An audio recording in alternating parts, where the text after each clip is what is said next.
Karibu kwenye habari za ulimwengu. Katika kipindi ambacho dunia imeelekeza macho yake zaidi katika migogoro ya Mashariki ya Kati na mvutano kati ya mataifa makubwa, Korea Kaskazini imeendelea kimya kuimarisha uwezo wake wa kijeshi kupitia mazoezi ya ardhini pamoja na majaribio ya makombora yenye uwezo wa kubeba silaha za nyuklia,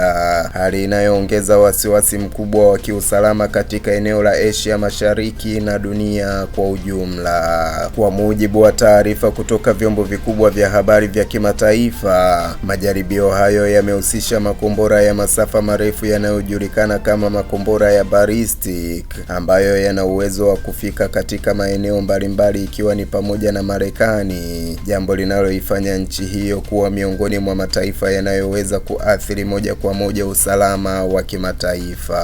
Hatua hizi zinafanyika chini ya uongozi wa Kim Jong Un ambaye ameendelea kusisitiza umuhimu wa kuimarisha silaha za nyuklia kama njia muhimu ya kujilinda dhidi ya kile anachokiita vitisho kutoka kwa mataifa ya Magharibi, hasa Marekani na washirika wake. Mbali na majaribio ya makombora, Korea Kaskazini pia imekuwa ikiendesha mazoezi makubwa ya kijeshi ya ardhini yakihusisha vikosi vya wanajeshi, mizinga na mifumo mingine ya kivita, hatua inayotafsiriwa kama maandalizi ya uwezekano wa mapigano ya moja kwa moja katika eneo hilo. Hali hii imezua taharuki kubwa kwa majirani wake, hususani Korea Kusini na Japan, ambazo zimeongeza ulinzi wao wa kijeshi pamoja na kushirikiana kwa karibu na Marekani katika mazoezi ya pamoja ya kijeshi kama sehemu ya kujilinda dhidi ya tishio lolote linaloweza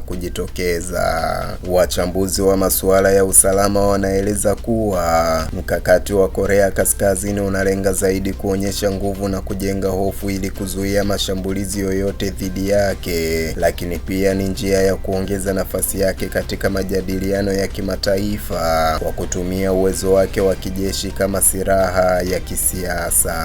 Korea Kaskazini imeendelea kuimarisha uhusiano wake na mataifa kama Russia na China, jambo linaloashiria kuundwa kwa muungano usio rasmi unaoweza kubadilisha mwelekeo wa nguvu za kimataifa. Aidha, kuna hofu kuwa kuongezeka kwa majaribio hayo ya makombora kunaweza kusababisha mashindano mapya ya silaha za nyuklia katika eneo la Asia, ambapo mataifa mengi yanaweza kulazimika kuongeza uwezo wao wa kijeshi ili kujilinda,